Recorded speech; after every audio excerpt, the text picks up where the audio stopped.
Monseñor Cordileone pide reconocer y celebrar a los mártires del comunismo en todo el mundo.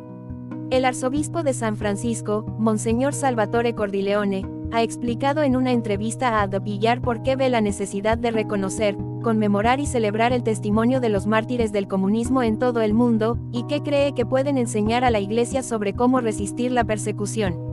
The Pillar, Infocatólica, Monseñor Cordileone está lanzando un proyecto para recordar a los mártires del comunismo.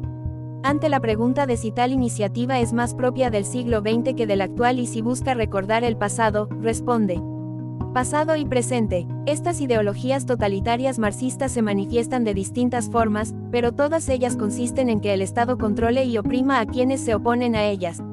El comunismo es la forma más explícita, pero también adopta otras formas. Es algo que está ocurriendo mucho en el mundo de hoy. Ya ve lo que pasa en China, lo que pasa en Nicaragua.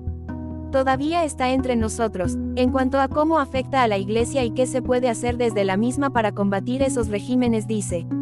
La Iglesia es siempre el blanco de estos regímenes porque la Iglesia está dispuesta a dar voz a los que no la tienen y a defender a los pobres.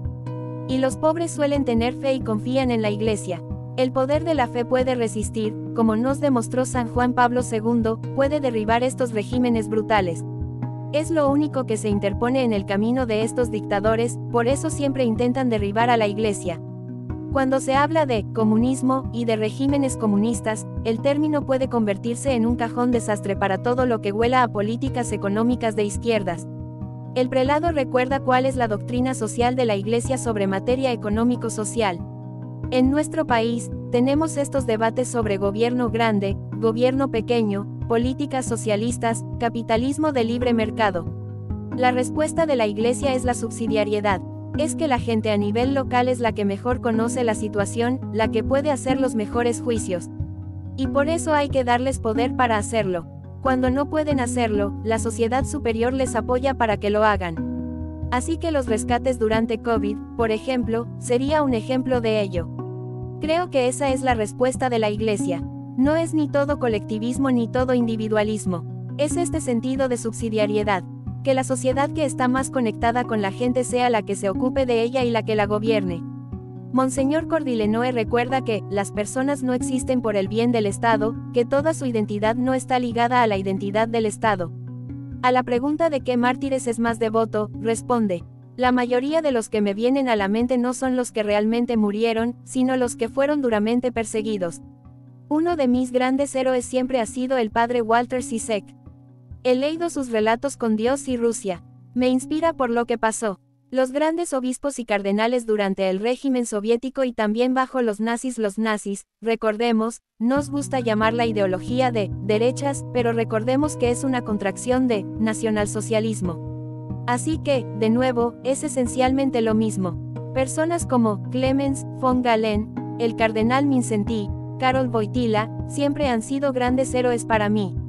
Hace un par de años estuve predicando sobre el padre Anton Lul, un sacerdote albanés. Le oí dar su testimonio en la sala de audiencias Pablo VI en 1996. Ese fue el año en que Juan Pablo celebró su 50 aniversario de sacerdocio e invitó a todos los sacerdotes del mundo ordenados ese año a celebrarlo con él. Un amigo mío de la diócesis de la que yo era estaba en esa clase, así que vino para que yo pudiera estar en esos actos. Y era el padre Anton Lul, fue ordenado en el 46, justo antes de Navidad. Fue arrestado por el régimen comunista en Albania y encarcelado. Y allí fue donde pasó su segunda Navidad como sacerdote. Y durante los siguientes 20 años, estuvo en confinamiento solitario la mayor parte del tiempo. Es simplemente horrendo, las historias que tuvieron que compartir, pero sin embargo era un hombre de gran alegría. Fue golpeado, fue perseguido, fue torturado. Dormía básicamente en un baño, con heces en el suelo. Luego dijo que, tras ser liberado, se encontró en la calle con uno de los guardias que le persiguieron, y dijo: le abracé y le perdoné. Estos son los héroes que siempre me han inspirado, y son los que me vienen a la mente cuando me preguntan en quién pienso.